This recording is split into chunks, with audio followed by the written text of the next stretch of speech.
The Holy Gospel according to Luke chapter 16.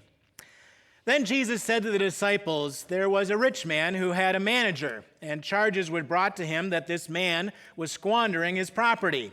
So he summoned him, and he said to him, 'What is this that I hear about you? Give me an accounting of your management, because you cannot be my manager any longer.' Then the manager said to himself, 'What will I do now that my master is taking the position away from me? I'm not strong enough to dig, and I am ashamed to beg. I've decided what I will do so that when I am dismissed as a manager, people may welcome me into their homes.' So, summoning his master's debtors one by one, he asked the first, 'How much do you owe my master?' He answered, 100 jugs of oil. He said to him, 'Take your bill, sit down quickly, and make it 50. Then he asked another, 'And how much do you owe?' He replied, 100 containers of wheat.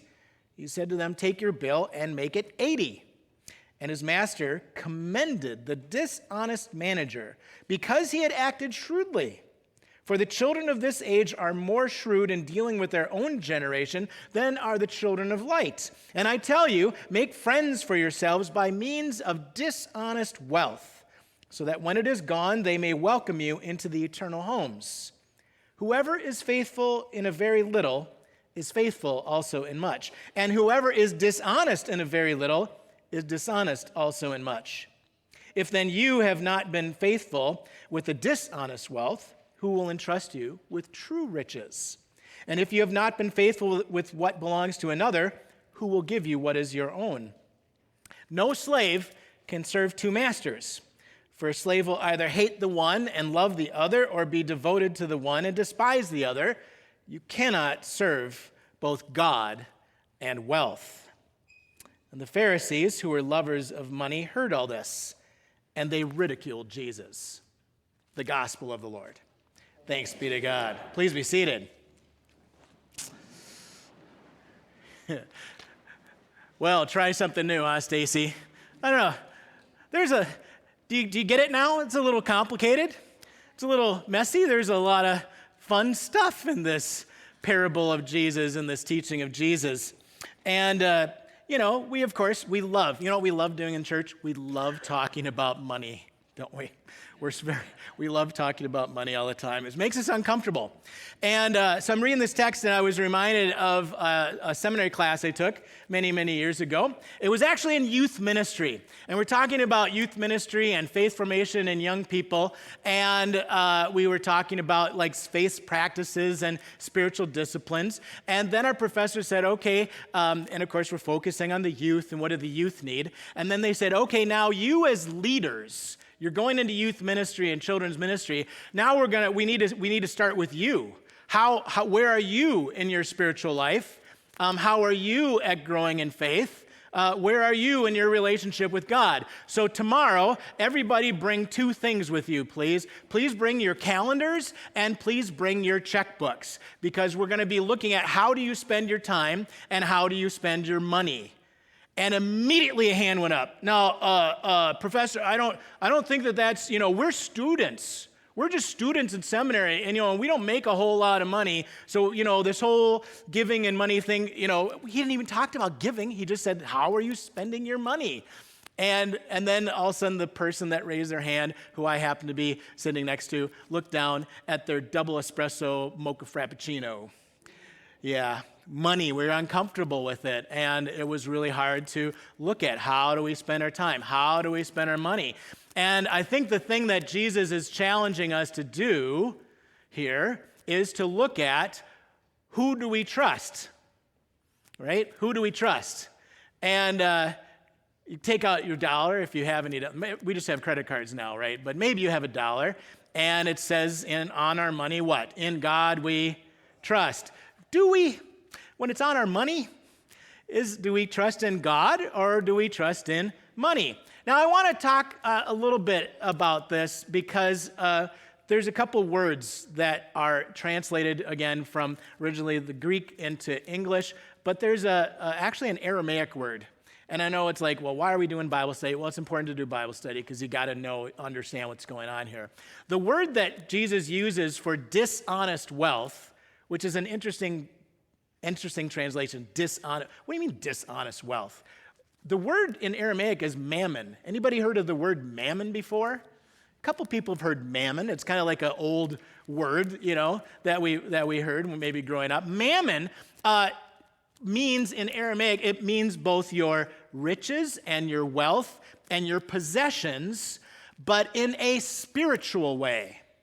It was an understanding that riches and wealth and possessions have a spiritual aspect to it that can become an idol. Mammon, in other words, is an understanding that riches and wealth and our possessions can be dangerous to us in terms of, do we trust God, do we fully trust God, or do we really trust in our wealth and in our possessions and in our riches? Where do we put our trust? And that invitation, I think that's the gospel, actually, I think Stacy got. The invitation that Jesus is offering is for us to do some self-examination and reflection in terms of our relationship with money and wealth and riches and possessions and our relationship with God. Who do you serve? Maybe better said, who do you trust? What do you trust? And an invitation to be honest about that. Now, I do want to set the sail because sometimes we take these texts, we take the parable and then we separate it and we just look at that one thing. But I want to remind you that this is part of a bigger piece. And if you were here paying attention last Sunday, we heard that Jesus was getting in trouble with the religious leaders because he was hanging out with who? The tax collectors and the sinners. The tax collectors and the sinners were coming near Jesus to eat with him and drink with him and hear Jesus talk about the kingdom of God. So this is a continuation of that, right? And do you recall the parables that Jesus taught? Jesus taught a parable about lost sheep. And Jesus told the parable about a lost coin. And Jesus talking about Jesus coming to save the lost, to find the lost, and then to celebrate and rejoice when the lost are found.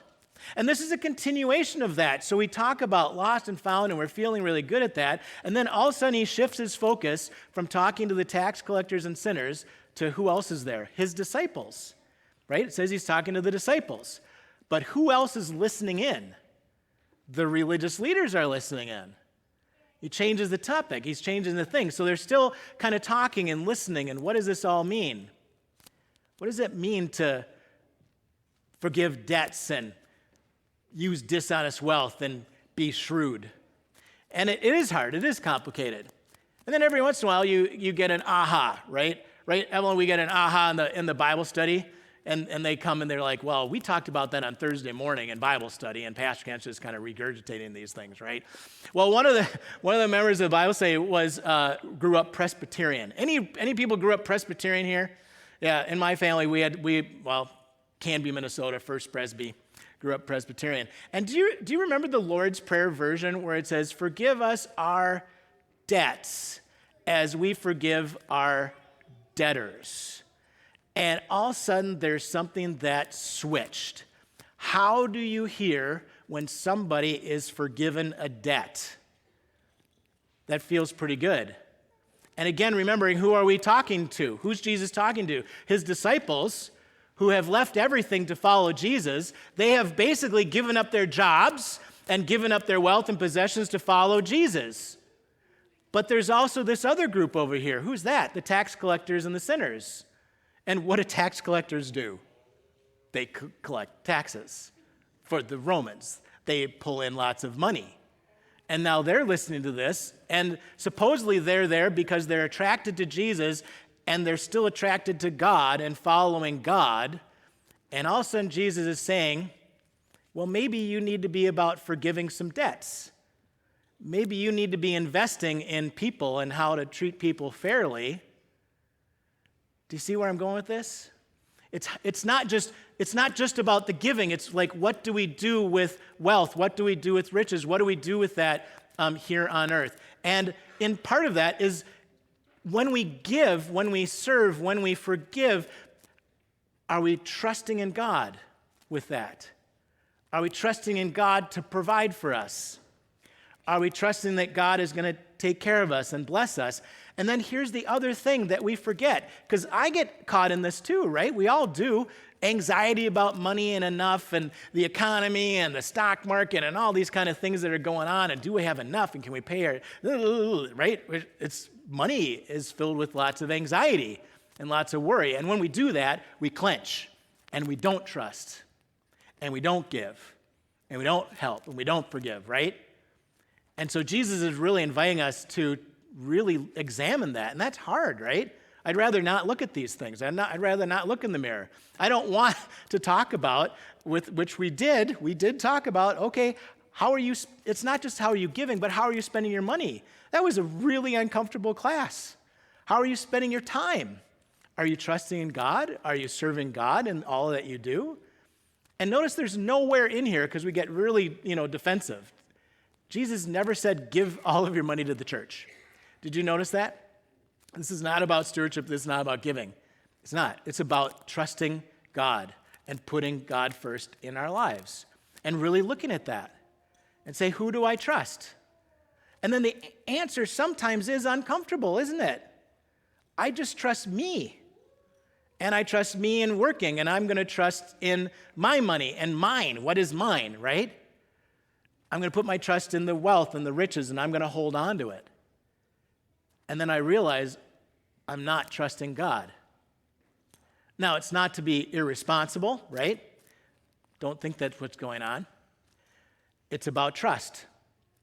Now, how many, this is thinking back. Think back to your first apartment.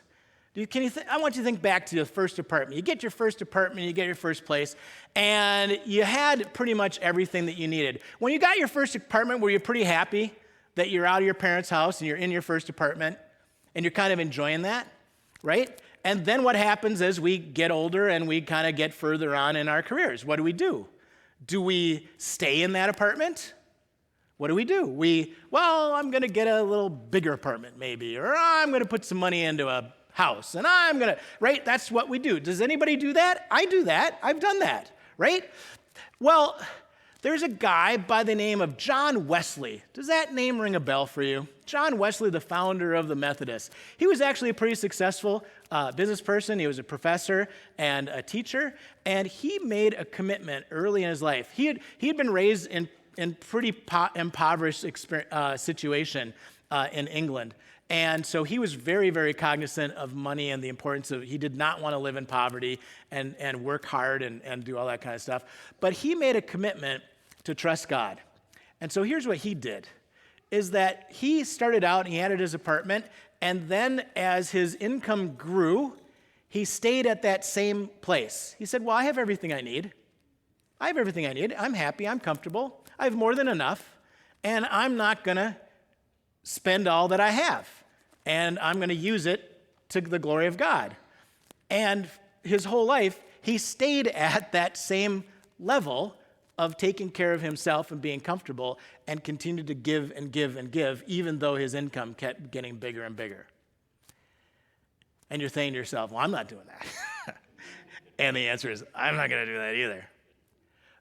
But there's a little hint in here, because you might be thinking to yourself, oh, I don't know where I'm going with this. Where is God pulling me? What can I do? Because I just can't go from 0 to 100, right? I can't. But there's, I think, a little hint. There's just a little hint. If God is just tugging at you a little bit, right? Take a step. Take one little step. Because did you hear what Jesus said at the very end? If you're faithful in a little, you'll be faithful in much. Little steps. Now, I'll confess. So here's my confession to you. I did not start out in my life as a tither, like giving, really being generous. That was really tough. But it was coming up with a plan and just trusting God and taking a step and growing a little bit, taking a step and growing a little bit. And I still am working on this, right? Do I get obsessed about money and wealth and riches and will be there enough? Or do I trust in God? And so my invitation to you, and Jesus' invitation to you, is can you trust God a little bit and take a step? Be faithful in a little, and then God will give you more to trust and to serve and to make a difference in the world. So yeah, I think Jesus is challenging us to try something new and different. And to look at where in my life, where in your life, are we really holding back from trusting God? And maybe it's with money and wealth. Maybe it's with your time. I don't know what that might be for you. But I think Jesus is challenging all of us. Please, whether you're the tax collectors and the sinners, the disciples or the Pharisees, trust God. Take a step. Grow in your faith and learn that God is faithful and God is trustworthy and God is inviting you where? Into the eternal homes. So listen to that spirit nudge and take a step this week with your time, your talents, your treasures, whatever that may be, to grow deeper in your trust of God through Jesus Christ. Thanks be to God. Amen. Let's stand for the hymn.